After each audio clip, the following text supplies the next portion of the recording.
Today we will go through the steps of creating virtual machine using GCP console page. My name is Rohit Garg and I welcome you on our YouTube channel Decode ITES. Decode ITES provides you single learning platform for multiple IT technologies. Create VM in GCP. We have discussed the compute engine and virtual machine concepts in GCP in detail. Now we will create a virtual machine in GCP using GCP Web Console and explore all options available during creation, like selection of OS image, public or customized, enable or disable shelled VM concept, add additional non-boot disk with the machine. These are the steps that you can follow to create virtual machine in GCP console page. For this, you first need to log into the Google Cloud Console. Then you need to select the project name. You need to click on instance name.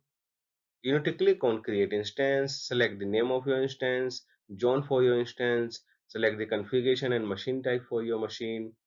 In boot section, you need to select the OS image, whether you want to go with the customized image or with the public image provided by Google. On basis of that, you need to do the configuration. After that, you need to confirm once your boot selection is done. Select for the HTTP traffic allowed or not for your VM. Then you need to configure it for the security options like turn on secure boot or VTPM for the shield VM concept. And now you have an option of adding an additional non-boot disk with your VM for the additional purpose, or when you bring your machine up, use that particular disk for application or other files. Once you click on create, your VM will be created. Let's move to the Google Cloud Console page and we will perform these steps and review all available options while creating virtual machine. This is our Google Cloud dashboard page or web console home page. For creation of virtual machine, you need to click here and you need to browse to compute engine and VM instances. Once you click on VM instances, it will take you to the VM homepage and it will list down the all available instances in your particular selected project. To create a new VM or new instance, you need to click on create instance, and now your journey of creation of VM is started. For this, you need to provide the machine name. So we are going to give it a Rohit demo VM. You can add the label if you want. So we will create a label like training demo. So it's completely optional whether you want to do it or not. Now, region and zone is automatically selected by the Google Cloud Console. In case you found that regions selected or zone selected is not appropriate for you, you can just browse the drop down and change the region or the zone from here. For this session, we will use the default one, but if you want, you can change it. Now, next is machine configuration. We have discussed that there are a list of machine configurations in available in GCP in our previous sessions. Now you can see the general purpose, memory optimized, and compute optimized. Three type of machines are available. We will go with the general one, and in general one you have a E category, N2 category, and N2D category. For any of that, you can select like E2, and now you have a E2 machine options available. You can select any of the machine that you want. Similarly, for N2, you have a list of options available. If you want that your application going to host on this server is going to be a memory intensive or process is going to be memory intensive, you can use the memory machines. Or similarly, if you think your load will be CPU intensive, you can select the compute optimized machines. But for the testing one, we will go with the general purpose machine. Now we need to select the boot image. You can see one of the boot image is automatically selected here, but we want to change it. Once you click on change, it will give you an option of public images and custom images. First of all, if you are fine with the current selected operating system or version from the public image, you need not to change it, but you can configure the size of the boot persistent disk or the boot disk for this particular machine. But in case this operating system or version is not fine for you, you can just from the drop down, you can change the operating system. Like we want to go with the CentOS, and we have a CentOS version 6, 7, 8, and we will go with the CentOS 8. Now you can see that it's mentioned that support Shield VM feature, support Shield VM feature, but CentOS 6 it doesn't mention. That means this particular OS image supports the Shield VM, and we have already mentioned in our Seed VM concept that only limited images support the Shield VM features. So if you want to use it, select the features, select the OS image that support Shield VM. So we will select this. And similarly, if you want boot size to be increased, you can change the size here. Similarly, if you want to go with the custom images, you can go to the custom tab and you can select the image from the project like demo 2. But as of now, we have not uploaded any of the customized image that we can use for this project. But process is same. Once you select the project from here, it will list down the all available images in this particular project and you can use that for your testing purpose. So we will go with the Debian operating system. Version is Debian operating system 10 because it supports the Shield VM as well. And we will not change the boot size for this session and click on select. So it's selected now. Identity and API access. So you want to select the service account that was created by default by the Google and the configurations or the access to that particular account or the machine that you are going to create. You can control that from here. After that, you have a setting of firewall. Allow HTTP traffic or HTTPS traffic. As mentioned in slide, when you enable or disable this option, GCP Compute Engine adds a network tag to it and redirect only the required traffic to this VM instance. Further settings, you need to click here for management, security, disk and network related things. Once you click here,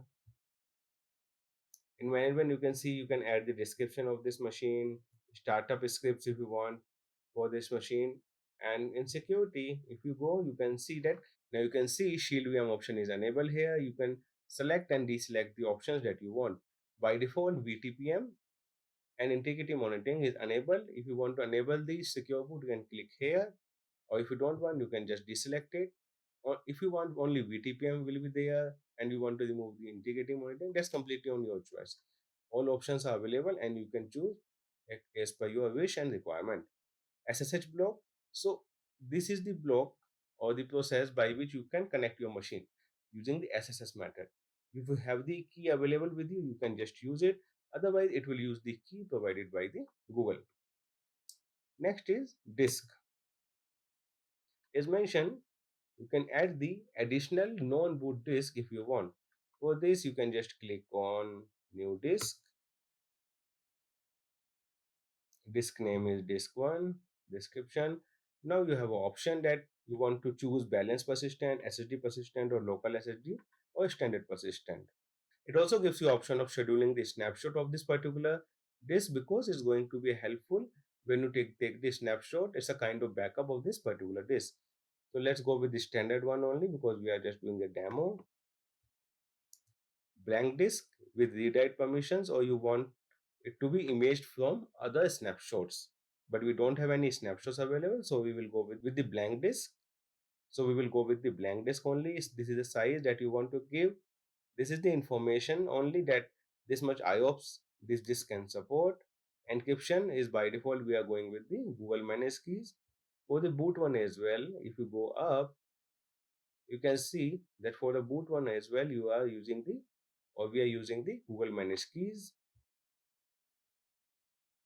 Now we are done with the configuration. What we have done, we have selected the instance name, we have selected the region and zones, we have selected the OS image, whether it was public or customized one. In public or customized one, we have selected the boot disk size. Now after that, we will select the HTTP or HTTPS firewall rule settings. After that, we comes to this management and security pane. We select whether we want to use the Shield VM concept or not, and we have added the non-boot disk to particular VM instance for our future use. We are done with the configuration and now we will click on create. The machine is in creation, it's taking time. Now the machine is created and up. This green symbol is showing that your instance is currently running. For your information, this internal IPs are something related to your Google internal infrastructure. In case your machines are offline, like other offline instances, these IPs will not be deallocated. This is something referred by Google, how to manage those instances and how to connect with those instances internally. Somehow, whenever your instance is running, you will get an external IP.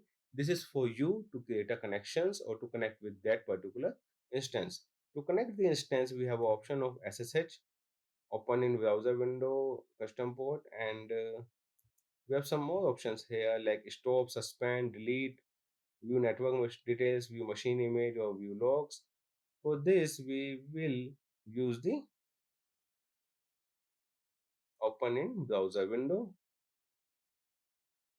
It will configure the SSH key for this VM connected with the machine that we have just created.